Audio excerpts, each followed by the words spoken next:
Can't stop. Won't stop. Till killer cops are in cell blocks. Can't stop. The following newly released video portrays an incident of assault and violence at the hands of police. Viewer discretion is advised. I suggest you back the fuck up. No, why you fucking do that? Why would you say that?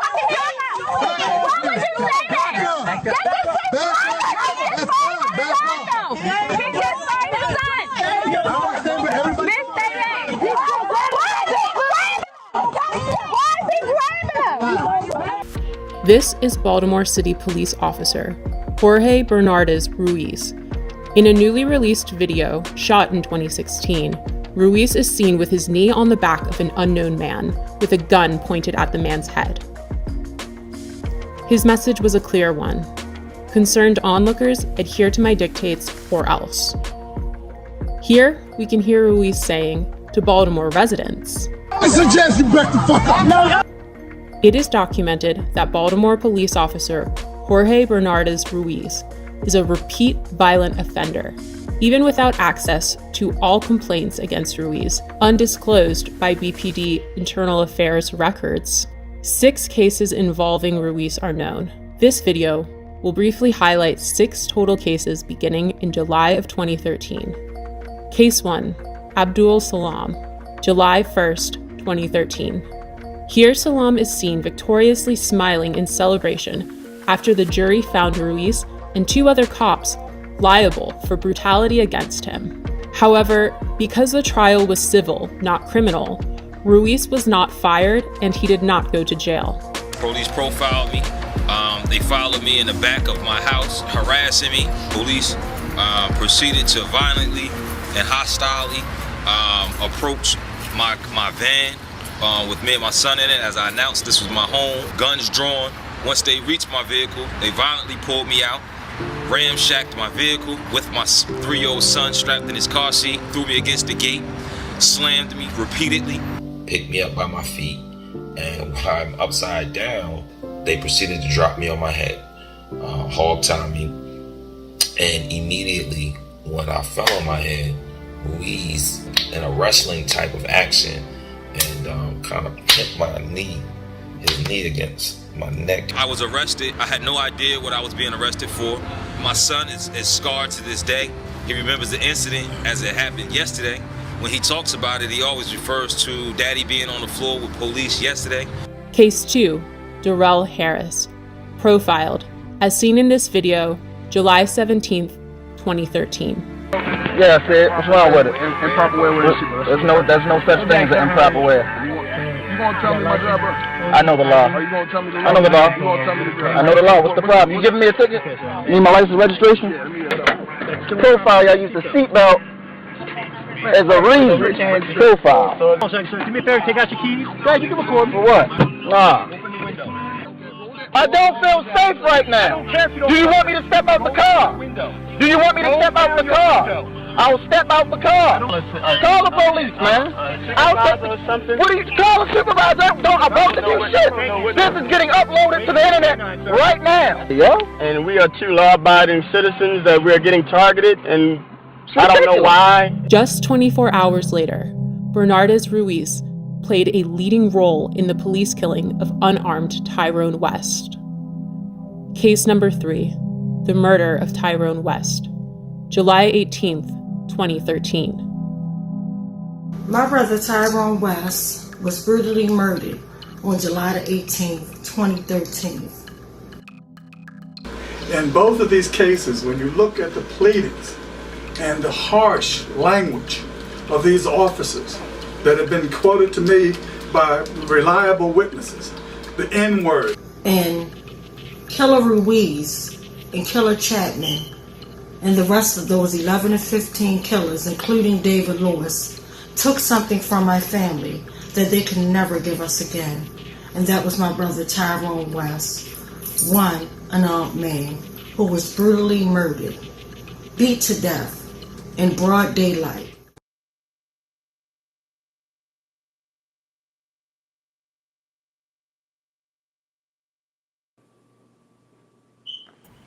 This is West Wednesday 463, Justice for Tyrone West and Justice for all victims of police brutality. Tawanda? Yeah, I believe Mike. that's all I have. Yeah, so thank you, Rachel, for that. And just like my sister just said, this is West Wednesday, week number 463, day 3,241. That's a very long time to be fighting for accountability, not just for my big brother Tyrone West, but literally for all the victims of police brutality, murder. It's just really sad. And the reason why I don't have any guests today, and I apologize, is because I'm really emotionally going through something right now because of this day, and I elected not to have a guest, but we will be bringing a special guest on next week. And I apologize to my guests, but thank you for their understanding. But the reason why I'm so heartbroken is because in 2012, on this very day, my brother pretty much was released from a hellhole. He was released from prison, and literally he was locked up for a crime that he didn't even commit. Because as we know, the streets have these things where you don't want to tell on somebody. I'm over the streets, I'm over everything. But literally he took a charge for someone else, did 10 years of his life for a charge that he didn't even have anything to do with, other than association. And it's just sad and disgusting. This is what they do to our black men. And then to think that back at the time when he caught the charge or whatever, it was for marijuana, and it wasn't even his marijuana. But yet now they want to legalize marijuana as long as they can profit, as long as this capitalist system can profit off of us, they're fine with it. And it's just sad and disgusting. But to know that my brother literally was released, and this was the time me and my family on this day in 2012, we were so happy. And to me, it not only felt like that they were bringing my brother home, it was like bringing my father, my best friend. It was almost like literally going into the ground, bringing my mama home, because that was a big part of me. And for them literally to kill my brother, for him to be executed, for him to be case number 3, like you heard in the video, case number 3, they had 2 opportunities to get it right, but they elected to turn the blind eye. And that is very disgusting and very devastating as a survivor.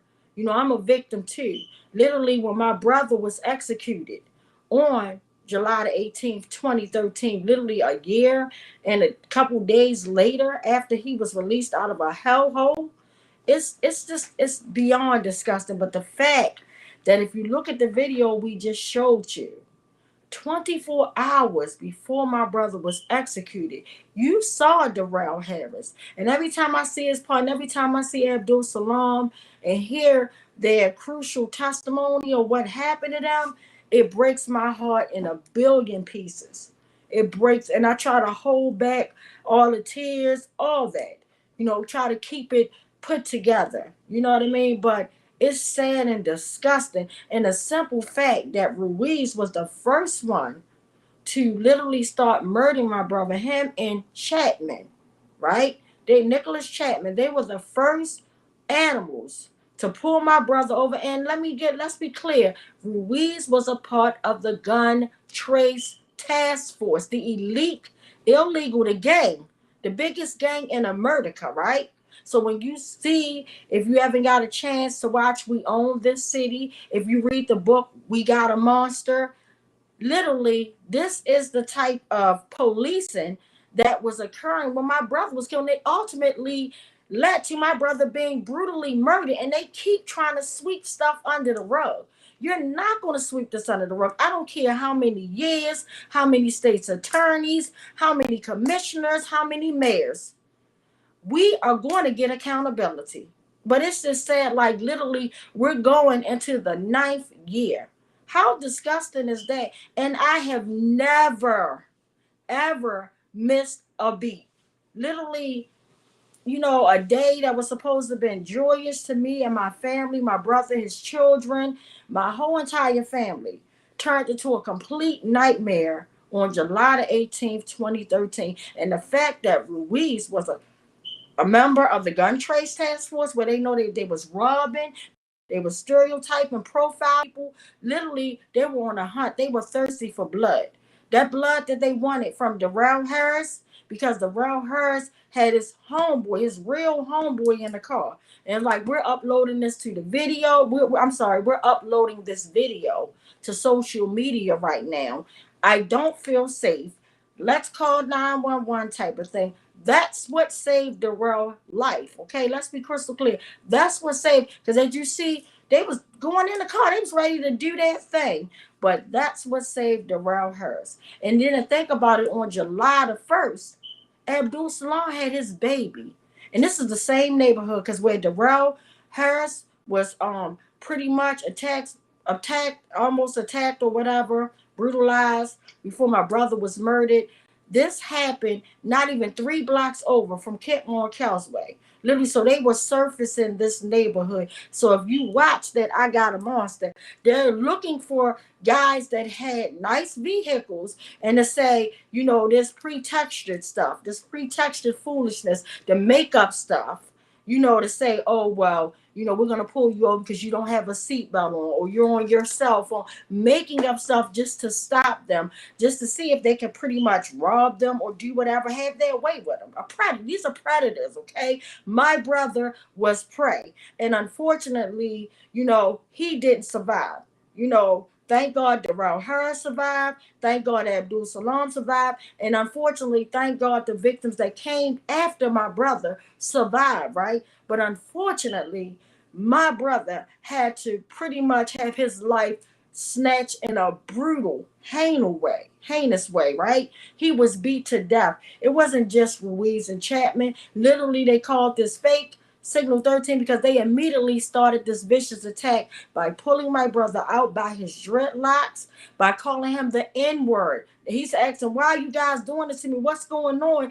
And you literally say, this is what we do to you, N-words. And they started the beating, started talking about hitting them with batons, pulling them by his head, torturing one unarmed man in broad daylight. You had witnesses on Kentmore and Causeway that came out and said, you know what, stop.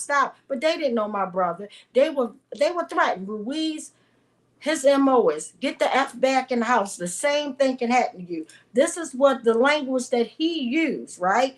When he was threatening the witnesses on Kentmore and Causeway.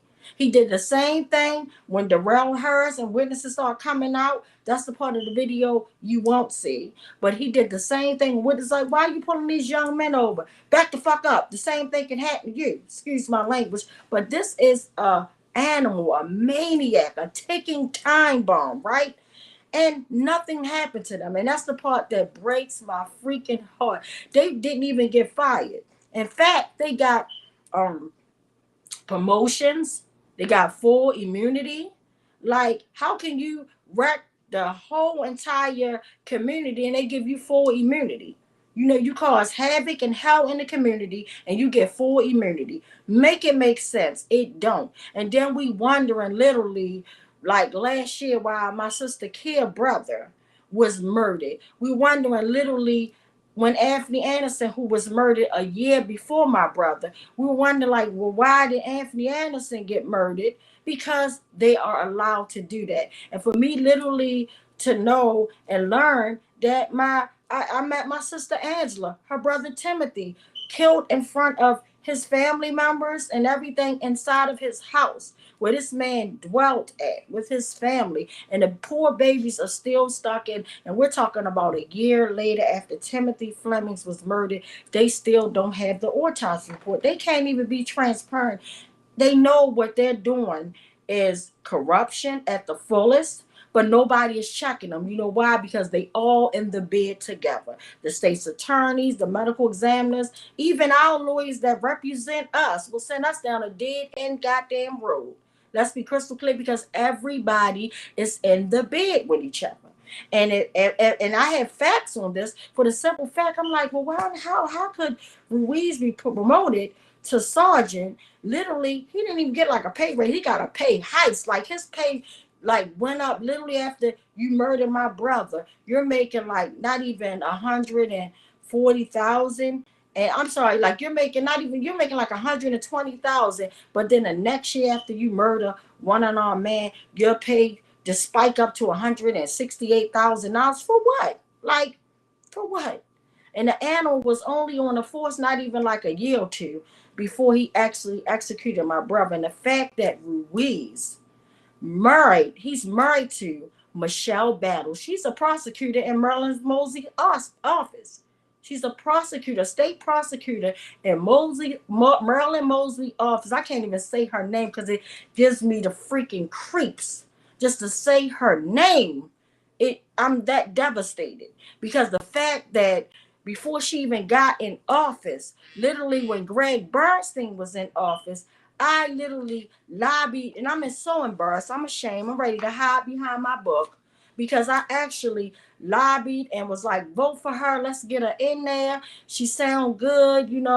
Everybody sound good at election time. Everybody, I'll be transparent. I got officers in my own family, and some of them was bad, and I'm going to do this, and I'm going to do that, and I'll definitely look in your brother's case. And I'm like, okay. And my thing is, I'm not even making no side deals. I just want people to do their jobs. That's it. I'm not trying to, put it like this, if my brother was not executed in the worst way, you wouldn't even see me here. I wouldn't even waste your time. I wouldn't even waste my family time. Even though being murdered, I would be devastated. But the fact that he did nothing wrong but drive my Mercedes-Benz at the time, you get targeted by some damn gang members, legalized gang members, because you're in a green Mercedes-Benz. So instantly, you can't be a hard-working man because you got a Mercedes-Benz. So then the crazy part, you pull up the information, it's my car. It wasn't under Tyrone West, it was under my name, but you still went a whole 9 yards. Because my brother well-dressed all day. And then for them to make my brother seem like he was just so big and huge, but all the killers that murdered him, he was murdered by 17 animals, including women. And all these men and women, these stinking animals, these pigs, they were large, like literally the last animal that decided to crash the Morgan State University vehicle up, David Killer Lewis. That ain't even his jurisdiction, but unfortunately, when you get a Signal 13, that allows any officers to come to the scene to support their gang members in blue. And that's what happened. And he didn't ask any questions. He was this big, bad house Negro that decided that he wanted to finish my brother off. And he crashed into the back of Ruiz's unmarked car because they wasn't even in a regular, police officer car with the sirens, with the BDP on the side. They wasn't in no regular marked car. They was in an unmarked car. My brother didn't even know that they were stalking him. And once he knew, he immediately pulled over. I kind of wish my brother would have been like Freddie Gray or Keith Davis Jr. would have just took off on their asses. Would that have saved my brother's life? Or could he have been like Keith Davis Jr., falsely accused because you guys can't admit you are wrong? It's just sad and disgusting, but when you try to be a law-abiding citizen and you're trying to follow the instructions of people that's supposed to serve and protect you, they're giving you a direct order and saying, hey, pull over, even though they don't have nothing. You're asking, hey, why are you pulling me over? You're trying to be transparent with them to see if they're going to be transparent with you, but yet they're like, oh, this is what we do to you N-words. Get the F out the car and pull them by his dreads. And ain't no man, no woman gonna stand unless somebody beat them. Nobody.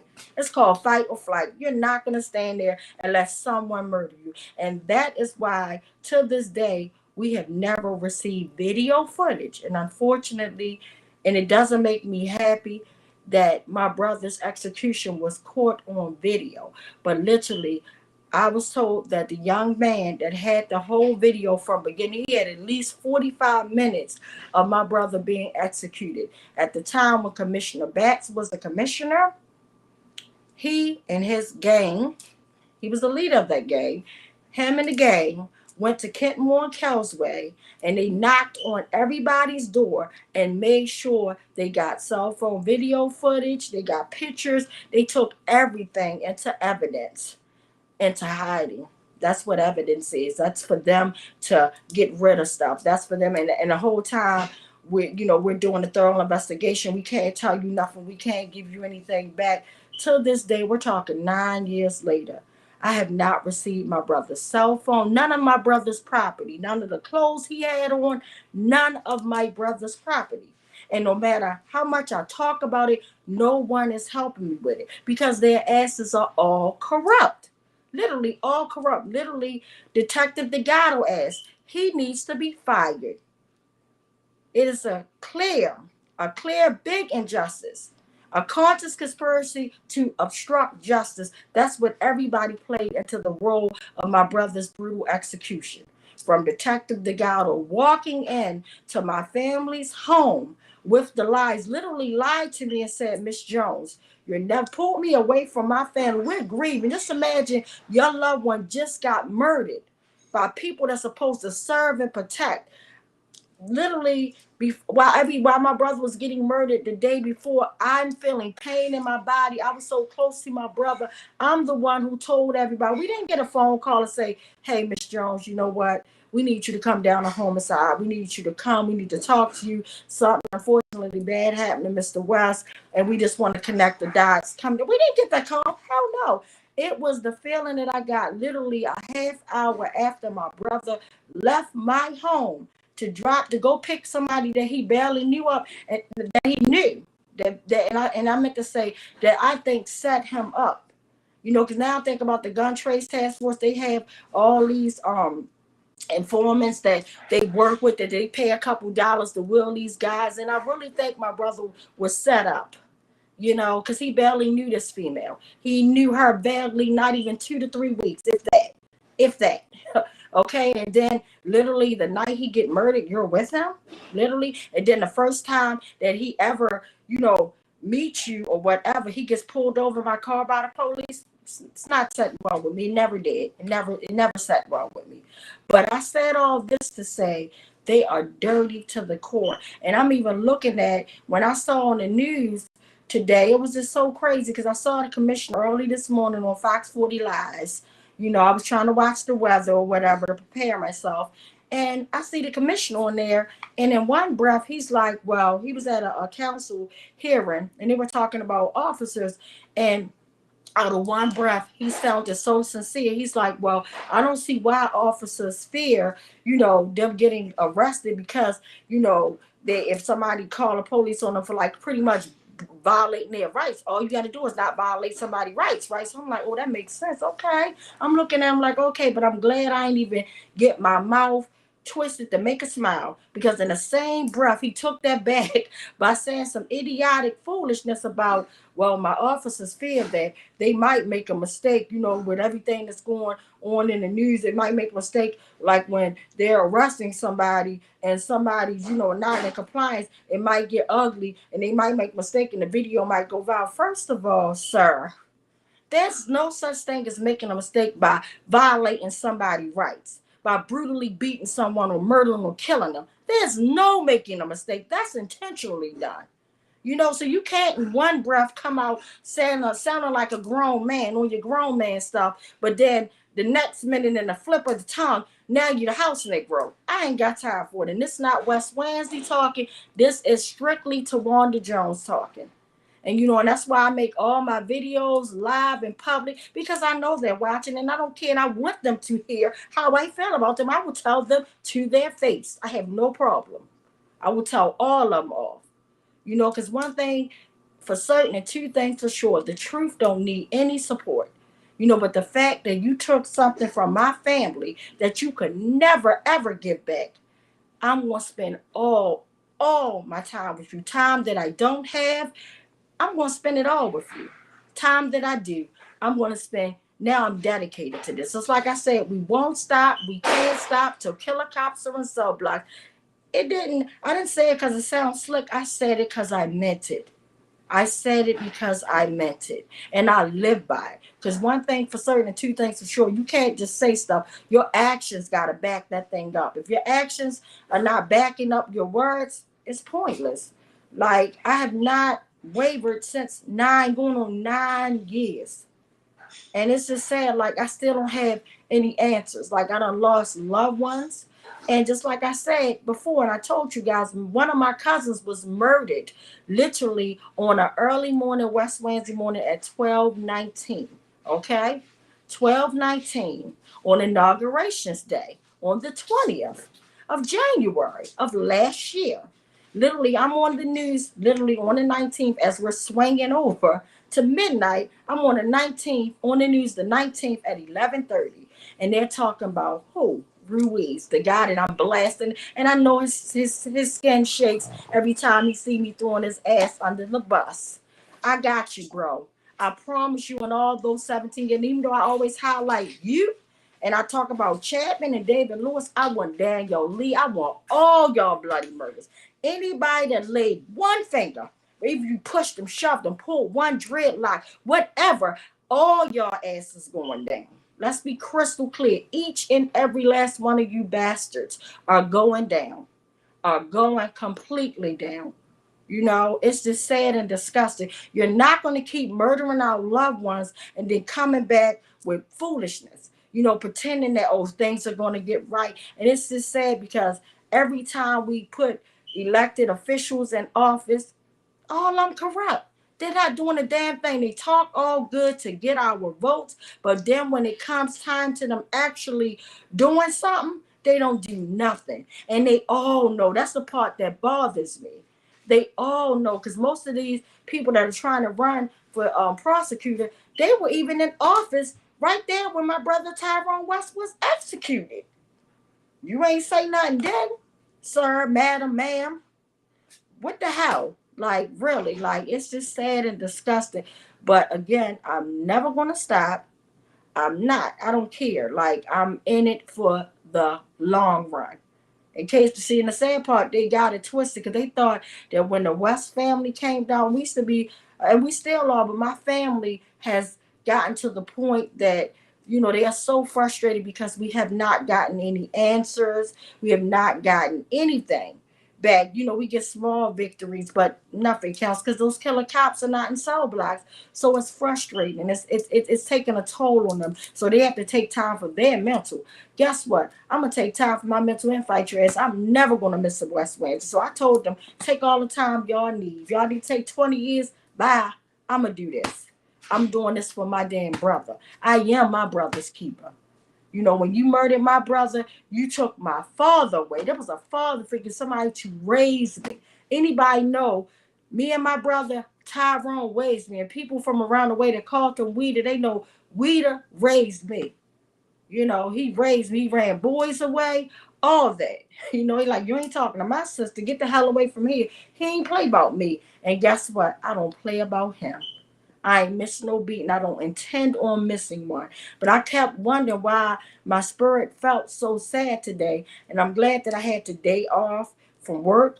But I was at my daughter's school, being proud of her and being proud of the moment, her presentation and whatnot. But I kept feeling a whole spirit of sadness. And I'm like, wow. And then when I stroll back, and that's why I like, and it's funny and amazing how social media is like a thumbprint, a fingerprint in forensic sciences and science. That whereas though you can look back and it'll tell you everything that you did from years back and all that. And that's why I always like, I'll put up most of my posts be about food, this, that, and third. And then when they come at me, when they try to mess with my car or they do some foolishness, they give me a threat, whatever, I put it up there. You know, I put it up there, and as I see it goes on and on and on, their timing is immaculate. I'm watching their timing with everything. The way that they go after people on certain days and years later, they go after, you know, Keith Davis Jr., all this. Like, I'm watching y'all asses. Like, I know what y'all doing. Like, y'all timing, they got their timing. It's just crazy, but they know what they doing, but I know what they're doing. But the fact, like I said, and I'm sorry to be scrambling, but the fact that my cousin Tavon Anderson was murdered, literally, I'm on the news at 11:30, and my cousin was gunned down in cold blood. I'm starting with the pig's house. I don't care what they try to tell me, what they try to convince me. My family still don't have no answers, none of that. But guess what? I'm looking at the pigs. I'm looking at Ruiz. And if you notice at the end of my video, you'll see that I got a crystal clear video of Ruiz at the end holding up his cell phone. Yeah, that was when he was stalking one of my family members. One of my family members. He was actually stalking them. And I don't even like to drive on the highway. But that day, that particular day, I got there so fast when they was like, yo, the person that murdered our loved one is right here in my face laughing. This bastard was laughing. I'm like, I hope he keep that same energy. Man, I jumped on the highway, skirt, got there in about 10 minutes. I don't play about my family. Anybody don't know me, I do not play about my family, period. So when I got there, his ass was gone. And I'm like, man, oh man, because I was ready to turn all the way up on him. You know, but the fact I told my cousin, take his damn picture. And guess what? His picture out there. You can't make this stuff up. None of this corruption, nobody's making up. You know, we didn't choose this road. This road chose us. I was minding my business on July the 18th, 2013. I was still working. I was having a happy day, doing my job, earning my dollars, coming home to my family and my brother. You decided that you wanted to smoke. You wanted to kill an innocent, unarmed man that wasn't doing a damn thing wrong, that wasn't doing anything wrong to you. And y'all think I'm going to walk away? Hell no. I'm in it for the long run. You know, you can offer me top dollar. You can threaten me with the most heinous threat. I'm still here. That's why every time y'all do something, I put y'all on blast. And I'm going to keep on doing it. I'm going to keep on doing it. One day, I believe that we will win. I believe that one day somebody's going to hear me. Somebody's going to, whatever it may take, if that video surface of my brother being murdered, even though I don't want to see it, but I want the world to know. And it's sad that we are a people that we can't take over 32 witnesses, even though half of them was discredited down to a dozen. But we can't take word of people that didn't even know my brother to say that my brother was executed. We can't take their word. It's unfortunately, we got to see trauma and pain on a video or a messed up picture. Is that what we came to? Is this what the system boils down to? We have to see some heinous stuff. Like, it's just sad and disgusting. Just like our babies aren't even safe at school. You know, and I still think about it. I'm still hurt from all those babies, 19 babies, 19 brown babies. Let's be crystal clear. And I wouldn't care if they were Caucasian, Chinese, whatever, right? But 19 babies was murdered in cold blood, and 2 teachers. That broke my heart into pieces. It really was nothing left, because a week before that, beautiful, innocent people were murdered in the supermarket, going to pick up groceries. So every time I step in the supermarket, I'm in the market today. I'm like, oh my God. Like, I'm thinking as I'm grabbing a few groceries, I'm thinking, what if somebody come in here and start shooting us up? When I was at my baby's school when she was presenting and I was there watching her, I'm thinking like, oh my God. I started thinking about the babies at the school that was murdered. Like, all this stuff plays, unless something's wrong with you. This stuff plays a big part of your mind frame. It's terrible. I don't even like to watch the news. This has turned into a war zone. And the saddest part is Black and brown people. In Philadelphia, they had a mass shooting. And then every time, you notice when they have these shootings, guess who's right there? Law enforcement officers. And we're not scratching our heads saying, what the hell's going on? We don't see where something is wrong or something's not right. We can't make that connection. Like, every time someone's getting murdered, either law enforcement don't catch them or they're right there. When that poor baby, that teenager, that good baby, that 17-year-old, I think his name was Neil, and he was down at the harbor, him and a female, and he got killed. He was waited, and I hate to listen to the television, because you have to discernment which things is right and which things is true and facts. But the fact that this baby was gunned down at the harbor, killed, could have been going to graduation this week, last week, or whenever, was doing something in the community talking about gun violence. He was murdered. And it's just like, move on to the next victim. Every week we read you guys a sad list, a horrible, disgusting sad list of community violence and police brutality, and both are horrible. You don't want your family member to be on any list. But the only difference, and let's be clear, there's a big difference. Let's not get it twisted. The difference from police brutality, police murder, right, or police terrorism, and community violence is we will know all day long who killed our loved ones. They hide and they are placed above the law with their so-called badge and their gun, the biggest bullies in America, and nothing gets done, and they get a promotion. Literally, they don't get arrested, they don't get interrogated, they get an interview.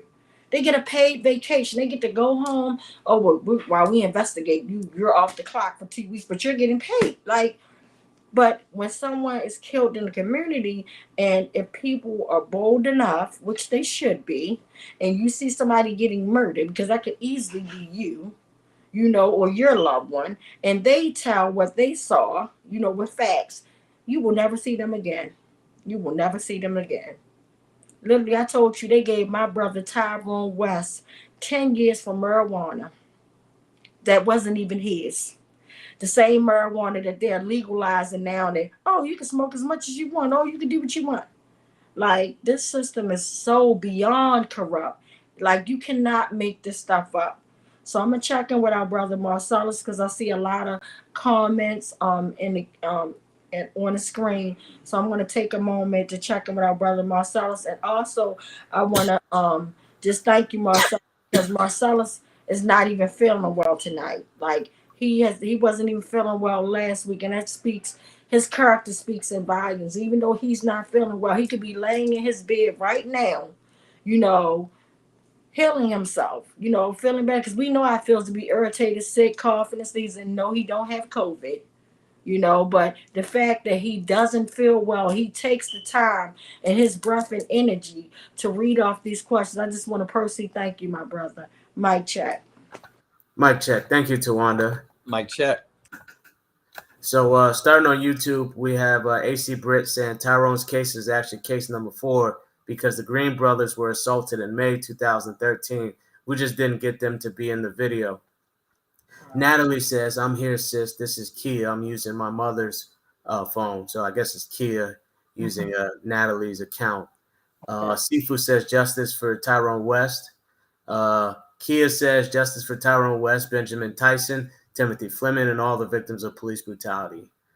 Bill says, yes, Natalie. AC Britt says, hey, Kia. Hey, Sifu. Natalie says, hey, AC Britt, speak. Then Natalie says, speak on it, sis. Justice for Anthony Anderson and Smiley. Taya says, yes, the cover-up is almost worse than the corruption. Almost. AC Britt says, it's almost like they get bonus for the bodies they drop. Disgusting. Hillary says, full accountability for Tyrone West, Benjamin Tyson, Timothy Fleming, Anthony Anderson, and all victims of police brutality and systemic corruption in all parts of the criminal injustice system. Kia says, these officers play judge, jury, and executioner. Smiley says, I feel you, Tawanda. I too voted for Marilyn Mosby twice, and I regret it knowing what I know now. Kia says, facts. I wouldn't know this pain until they killed my brother. BPD shot my brother 16 times. That's overkill. Bill says, Natalie, so sorry about your terrible loss. Sifu says, yes, Adina, it's bad enough that the police are in charge of punishing the police, but it's even worse that the punishment can be postponed if you appeal and deny what you know you did. Daya says, I didn't know. Angela says, mic check. Bill says, hi, Angela. Taya says, hi, Bill Bleish. Kia says, took them 441 days before they released my brother's autopsy report. The manner of death is homicide. All of them work together and they lie. Terrible. Taya says, call them out. Bill says, yes, the killer cops and a system that unleashes and protects them all need to go down. Angela says, Marilyn Mosby, we want an answer. Taya says, Dr. David Fowler should be charged as well. Kenneth says, don't stop. Can't stop, won't stop. Sifu says, that's right, Tawanda. We're going all the way. Bill says, Tawanda, I have the deepest respect for your commitment to be in it for the long run. We need many more people who also develop that level of commitment. And I'm confident in the years ahead that many more people will. AC Britt says, and the coward cops kept all capital K's outside while those babies were slaughtered. Bill says, indeed, step forward too. Taylor says, George Floyd's family would have never seen any justice without multiple videos. Buffalo grocery store shooting of grandmothers and grandfathers, and then paid administrative leave. God bless you and the work you do for our community, Tawanda. Smiley says, get well, Marcellus. Thank you, Smiley. And Taya says, police do get a bonus for killing. Indemnity pay. Indemnity pay. Mic check. Mic check. Mic check. And Mic check. Thank you, Taya, for tuning in, and thank everybody for all y'all comments. Say for all you guys, Adina, Kia, like all you guys. I love you guys so much. But we're not gonna stop. This is our reality, and it's a sad one, but at the end of the day, it's a strong one because it shows us what I learned in these years is that we're bringing up a sense of people that says, you know what, if Sister Tawanda can fight like that, what do I have to lose? And then they start talking about their loved ones. So even if I don't get anything out of this, even though I want full accountability to know that, like my sister Kia, she's like, oh yeah, I'm counting down. Y'all not gonna just, that's an overkill. 16 times, you wouldn't shoot an animal, but you will put bullets into a small frame human to reassure, like they kill for a sport. It's sickening and very disgusting. But I do believe in karma. Like you may feel like you're getting away with it, and it may seem like, oh yeah, you are, but no, you're not. Just remember, karma is something else. Like karma is, unfortunately, karma sometimes follows our loved ones, right? Sometimes it follows our loved ones, and I don't wish anything bad on anyone, but karma sometimes follows your loved one. So when you're putting together the pieces years later, when something happens to your loved one in the same type of way, you're going to then make that connection like, oh man, I want you to remember our loved one's name. Benjamin Tyson, Tyrone West, Timothy Fleming, the list goes on, Anthony Anderson, like the list goes on. And I'm just really feeling really sad because I just even thought about a victim who I really hardly never say his name because it's disheartening to me. Kevin Cooper was executed. Poor baby Kevin Cooper, a baby, was executed in front of his mother's face, in front of Miss Greta's face, executed. Literally, Kevin Cooper family had lost their loved ones due to a car accident or something, and poor baby Kevin, he couldn't deal with it. You know, his loved ones getting in a car accident and are gone. Like, death takes a toll on you that you will never understand until, unfortunately, your loved one, whether it's somebody could die from sickness, a car accident, murder, whatever, it's a hole in your heart. It's a hole. It's somebody that you love, and it's something that you're forced to deal with. You're forced to accept it. That's a part of your life that you can't turn off. That's the part of your life that you can't oversleep and I'm just dreaming and I'm going to wake up and my loved one's going to be there. That's a part, unfortunately, none of us can escape that. But it's a part that's devastating for us to deal with. And in some cases, it takes a toll on us, especially a baby. But the fact that Greta, at the time, was a correctional officer, she decides, well, you know what, let me call 911.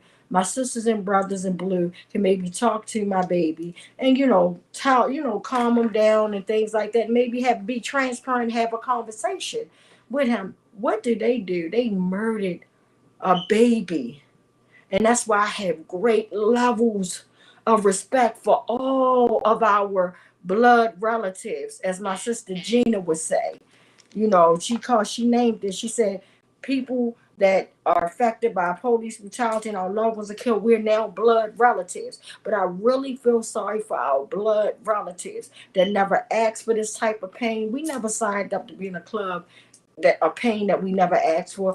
But the fact that when you get pushed in this club, my heart goes out to the mothers. I know what it is to feel like to lose a brother. And it's devastating and it's heartbreaking as that is. I don't ever want to know what it feels like to lose a baby.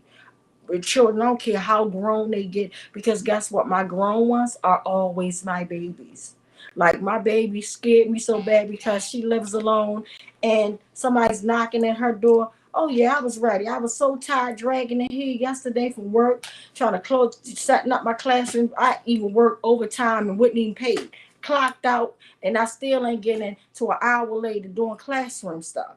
Tired as I don't know what, but when my baby called me, Mommy, I'm afraid. Oh, I'm putting on clothes. Hey, Mama's on the way. No questions asked.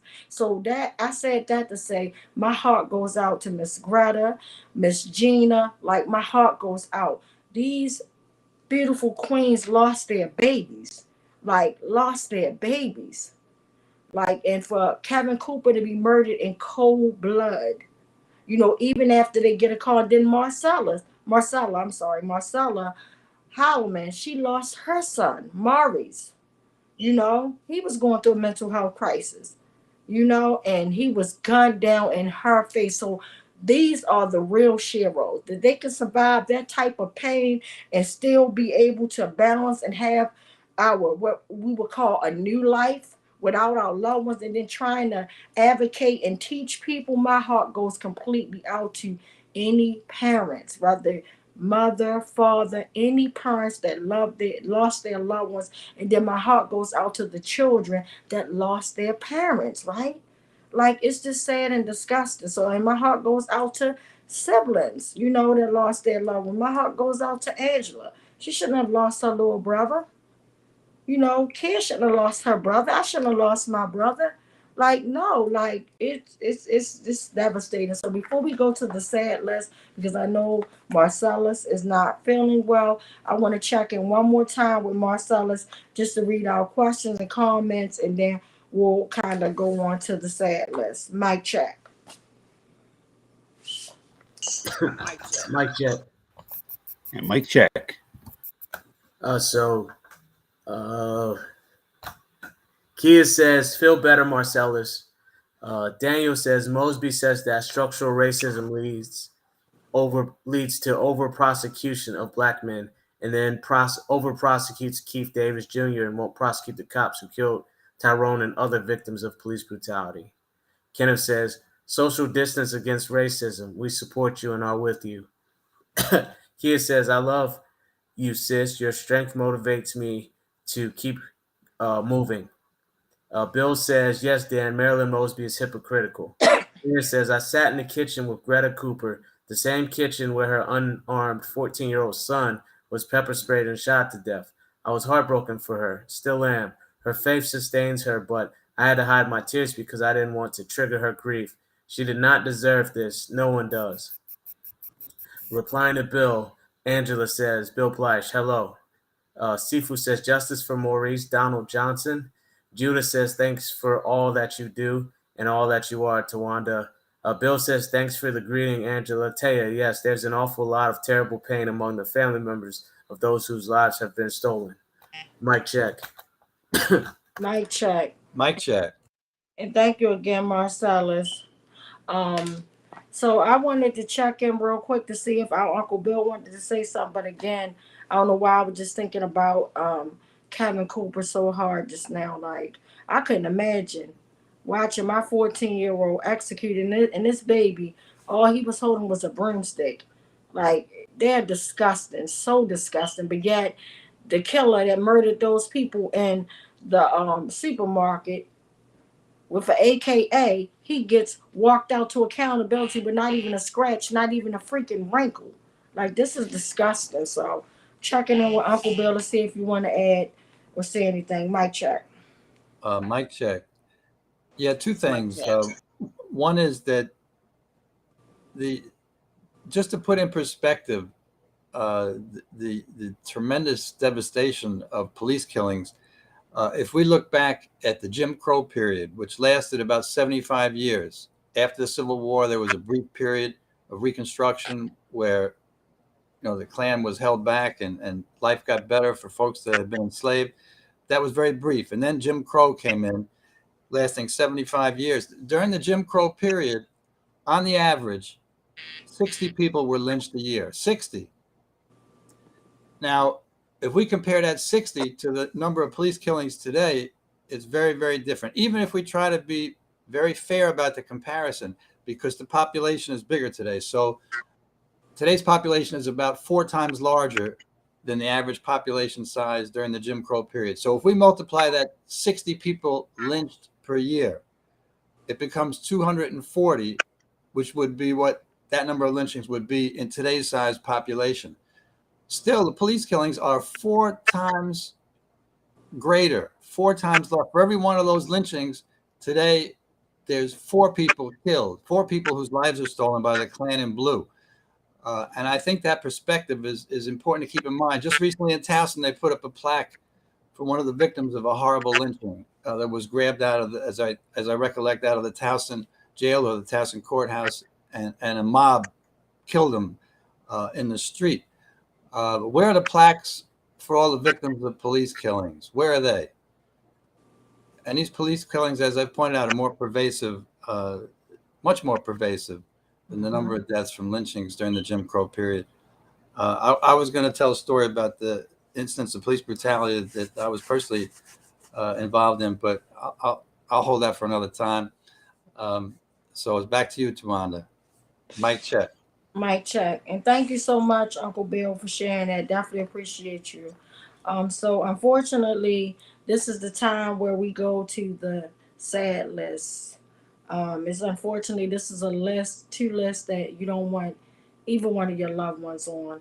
A police brutality list. Well, I call it police terrorism. That your loved one, because at the end of the day, with community violence, we're not going to just randomly pull over. And sometimes we may, but it's very oddly, most likely that we won't just pull over for a killer, But when you're in a vulnerable state and you're trying to oblige the law and you get murdered, very disgusting. So either which way, it's very disgusting, very heartbreaking. And these are actually real people. Don't wait until the pain hits you differently when it's your loved one. Then it's too late. It's too late. And then you'll start beating yourself up emotionally damn, did I not care? Did I miss the mark? Because that's what happened to me. I knew for decades police were dirty, and I would hear about the case, but I'm in my mind still thinking that, every police officer is not corrupt, having faith in a system that don't give a damn about me until it hit me and my loved one, until it hit my family. It's you become I can't even explain this feeling but meanwhile, as we read these 2 sad lists, and they're horrible lists, and I wish we didn't even have to do it. And unfortunately, these are not even always updated lists because they only let us see what they want us to see. So if we're reading 6 names, it could be 15 in that week. If we're reading 20 names off the other list, it could be 40 in that week. But they're going to make it whereas though they give us what they want to give us. So these always are not an accurate list, but unfortunately, murder is murder. Nobody, at the end of the day, when your loved one is murdered, period, you are devastated. You're heartbroken. And again, I want us to take 2 minutes of silence. Everybody that I know is not religious, and I respect that. But if you are religious at this moment, as a religious woman, I ask you, could you just say a prayer for them and just pray a prayer that, if all of us come into agreement, maybe that it could slow down, stop, or something. But if you don't pray, that's fine too. Just lift that person's name up in your thoughts inside of your heart and just trying to, us collectively as human beings, as human beings with no face, no color, no race, nothing, just as humans, try to come up with a way that we can turn this dirty system around and nobody family is facing this type of pain to where as though the news wants to desensitize us to make it seem like this is okay. None of this stuff is okay. None of it. And that's why so many people are going through mental episodes in their mind trying to just, come into agreement with things that they don't agree with, like just seeing this stuff over repeatedly. And sometimes when you try to turn the TV off, then now you're turned over to your own thoughts while you're trying to sleep and rest. So I urge everybody, take care of your mental health. If you're not seeking counseling, therapy, please seek it, because it's the best thing that ever happened to me. I'm going to be honest, and just take care of yourself. But let's take 2 minutes, guys, to just realize these are more than hashtags. These are more than body bags. These are more than pictures on shirts and buttons and on pictures on t-shirts. These are loved ones. These are somebody's loved ones. These are our loved ones, because as a community, we love each other. So let's take 2 minutes to pray for our loved ones right now, our loved ones' families, and our poor victims that lost their life, that nobody plans on getting murdered. So let's just take 2 minutes of silence starting now. Mic check. Mic check.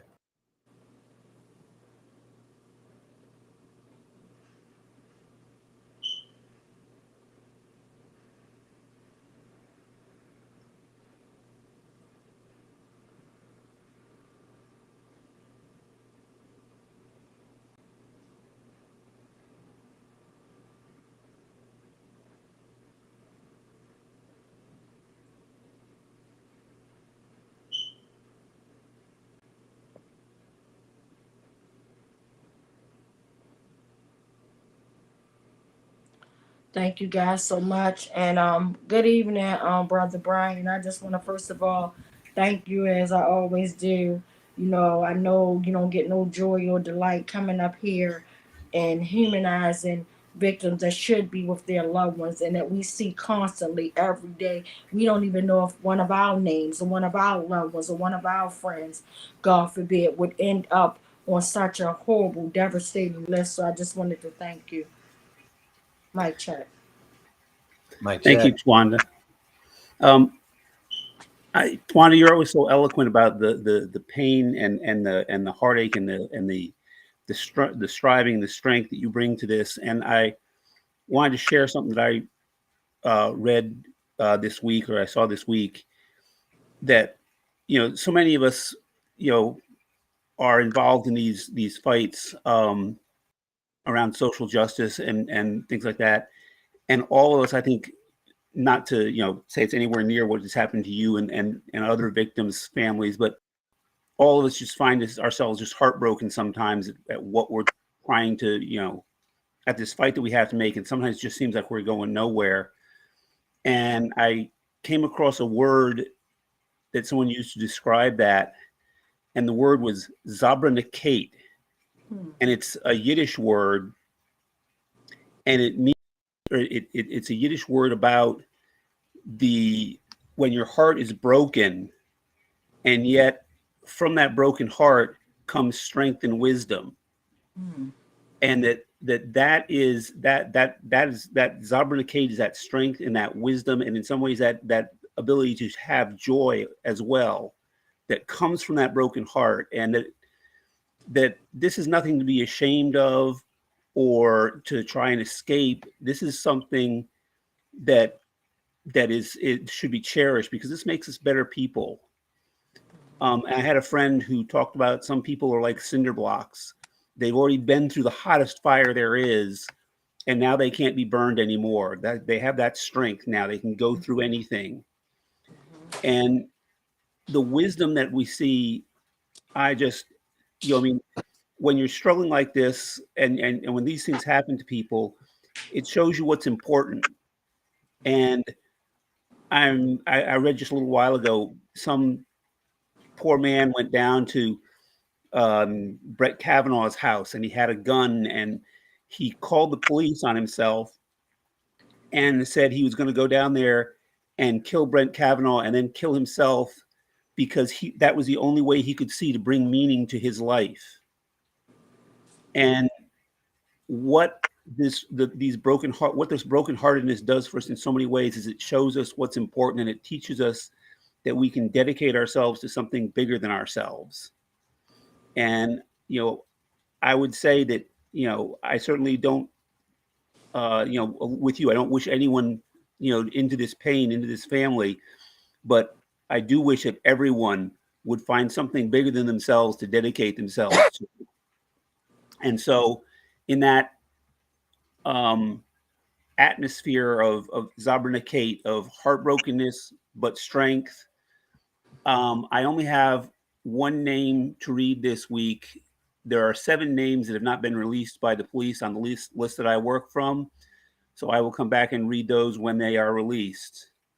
But this week, the only person whose name we have to uphold, and if you'll echo it back to me, please, that would be Eric Eldridge, 32. Eric Eldridge, 32. Thank you, Brother Brian. And again, my spirit, is always on point, because it's just said, for a list that's supposed to be transparent, for us to see every human being as it happened.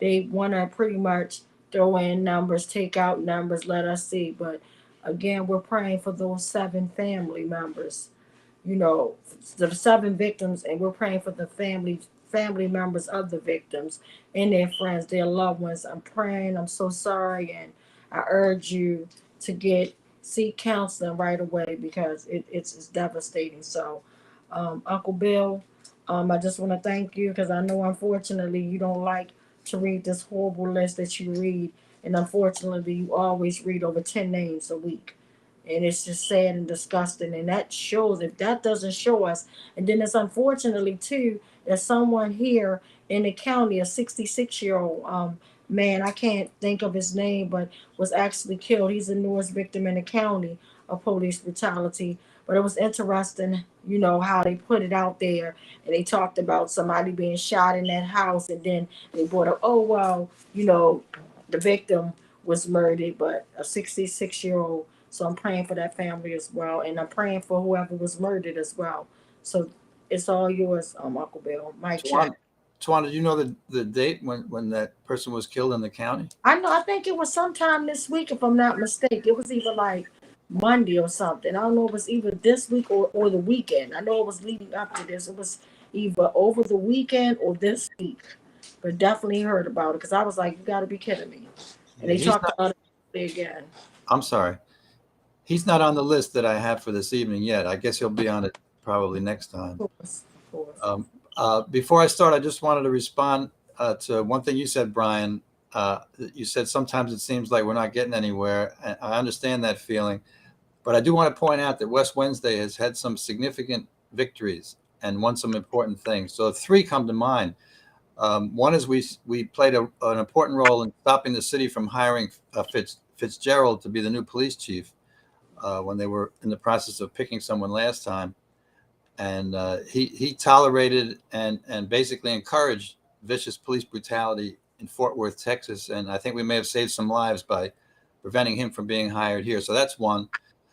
We succeeded with others in stopping the gag order. It used to be if someone won a settlement after a family member was brutalized or killed, they were not allowed to speak about it, or the monetary settlement would be withdrawn. We stopped that gag order, and that's no longer in force. And third thing that comes to mind was Fox 45 one time distorted what you, Tawana, were saying at one of the big rallies against police brutality in Washington. And they claimed you were saying kill a cop. They edited the chant to make it sound different than it actually was. And then you got all those terrible threats. But we succeeded in forcing Channel 45, Fox 45, to make a retraction, to interview you, Tawanda. And the 2 people, well, not everybody, but 2 of the people responsible for that lie were fired. So we've had, there's just 3 victories that come to mind. So we haven't changed the big picture yet. There's a lot more work to be done. And we just, putting Band-Aids on some of the problems. We got to make a more fundamental change. But I do want to point out that this work is important, and it does make a difference. In terms of this evening and upholding the names of those whose lives have been taken by the police, the list that we use comes from the Washington Post, and they've only added 2 more days since the last time we had West Wednesday.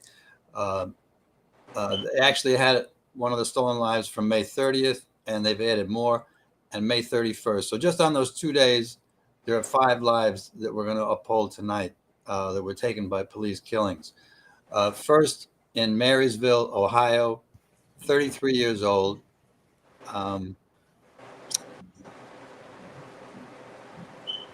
Okay, I was just checking myself.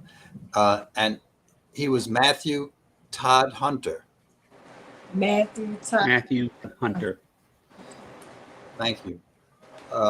Also on May 30th in Siler City, North Carolina, 21 years old, Mark Diaz.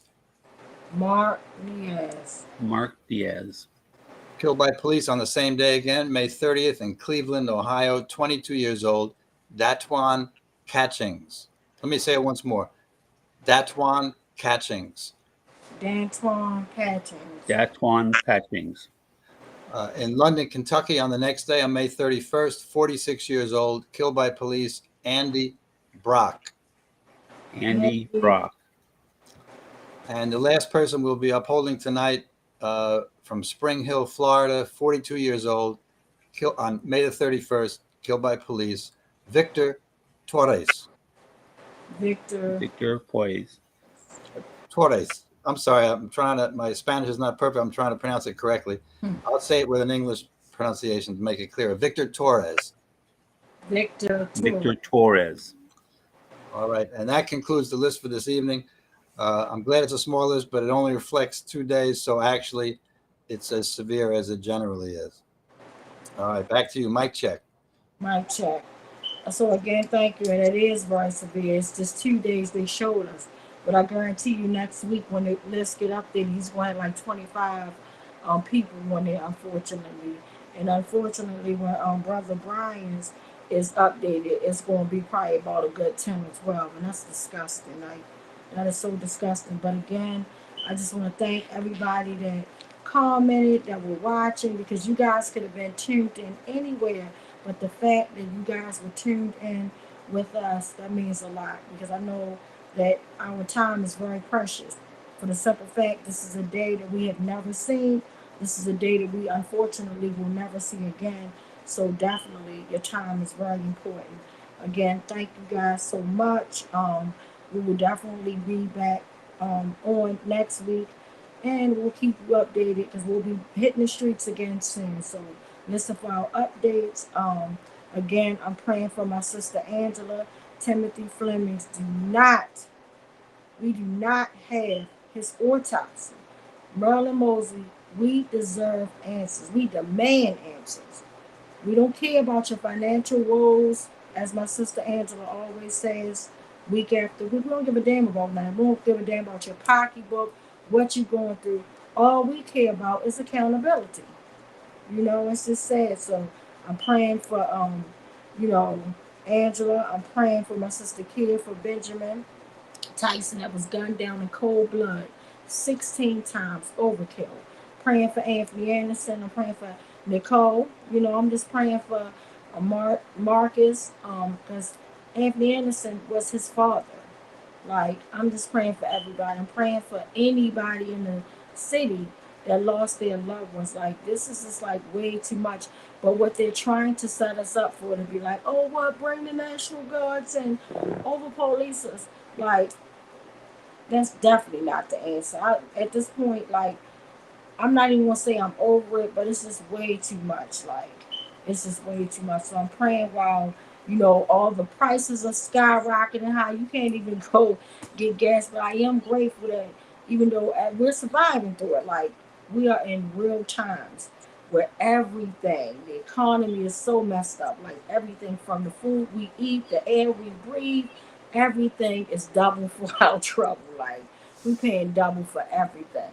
So I'm just praying for our finances, just praying for everything. Like, it's real out here. But again, thank you.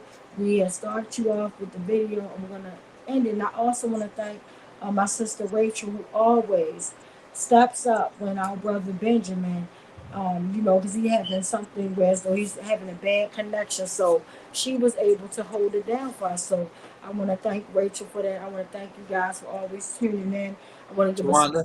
Yes.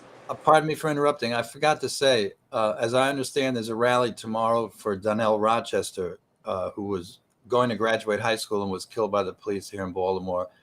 As I understand, it's 4:00 at City Hall tomorrow, but you can check on Facebook to be sure if anyone is free to go. Thank you for announcing that.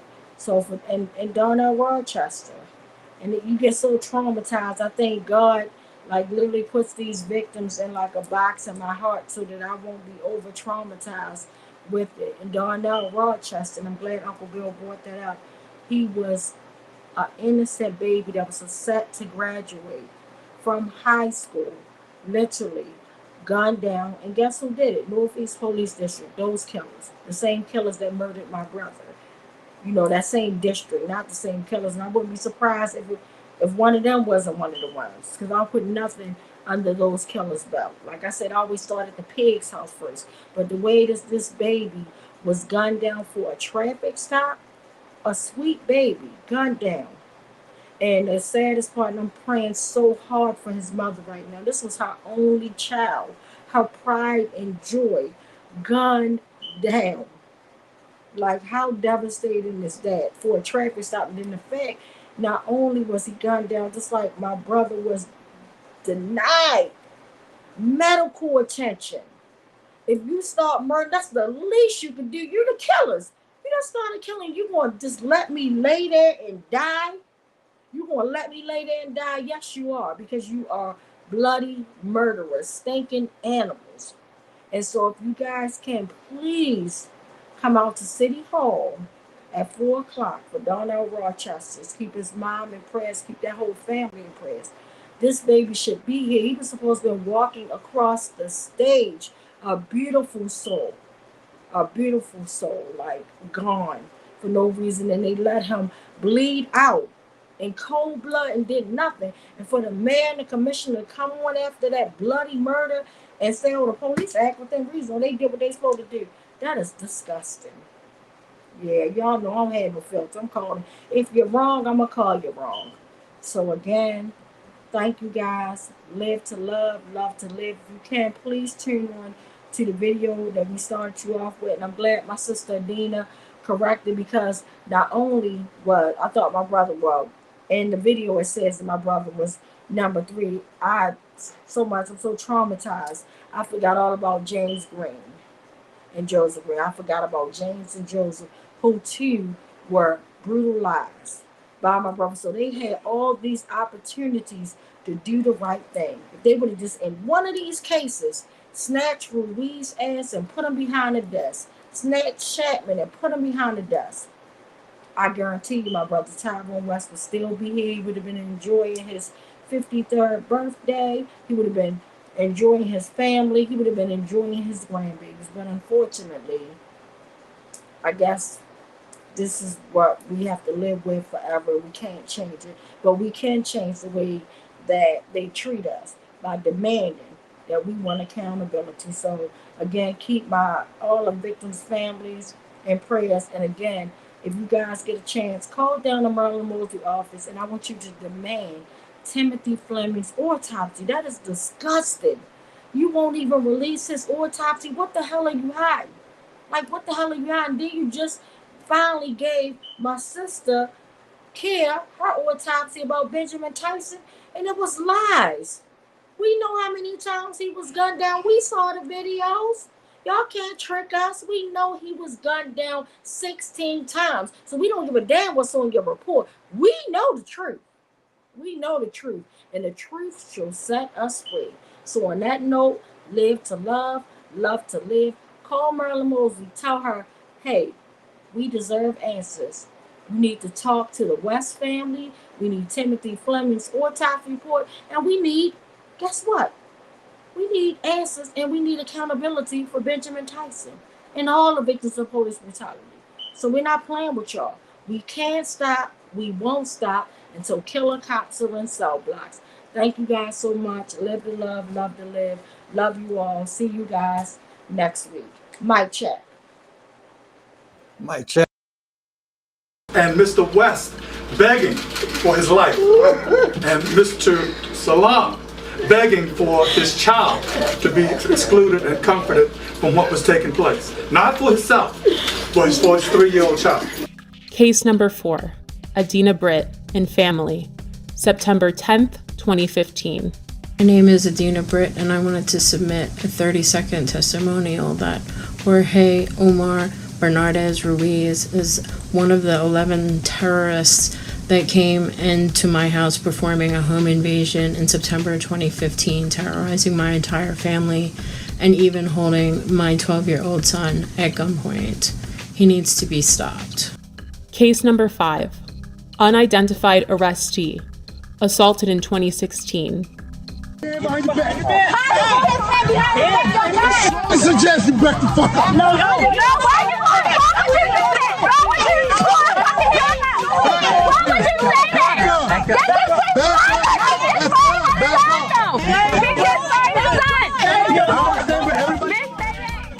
Again, this video did not surface until the summer of 2020. Case 6, Thomas McCullough, May 2016 and February 2017. I heard my front door coming off the hinges like it exploded. Thomas McCullough says it happened twice.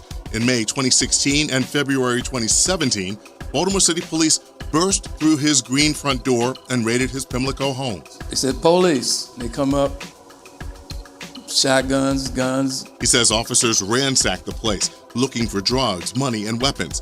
He took pictures of the damage he says they left behind. Tell us where the drugs are, the scales, the guns, and the large amounts of money. Nothing was found. Now he's suing police, claiming officers, including a former member of the gun trace task force, frightened him, his wife, and father-in-law when the officers conducted what his suit calls an illegal search of his home. The owner of the house tells 11 News after the second raid, he had to replace the front door. McCullough and his attorney say they want Baltimore police held accountable. There is a colossal breach of trust. And McCullough tells us following both raids, no one was arrested or charged.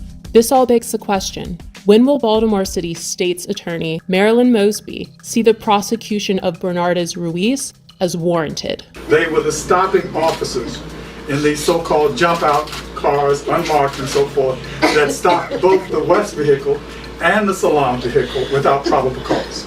And these officers are the ones that also were joined by others, but they are the ones who initiated the stops, pulled both men out of the vehicles, and commenced the vicious activity that was thrust upon them. And the officer Ruiz that started this attack is still working and working with promotions. He is now sergeant. But the fact that this repeat violent offender had a history leading up to my brother. There was Darrell Harris, there was James Green, Joseph Green, Abdul Salam, and my sister Adina and her family. No one family deserves to be brutally murdered or brutalized by this repeat violent offender Ruiz. It is time we take action. The time is now.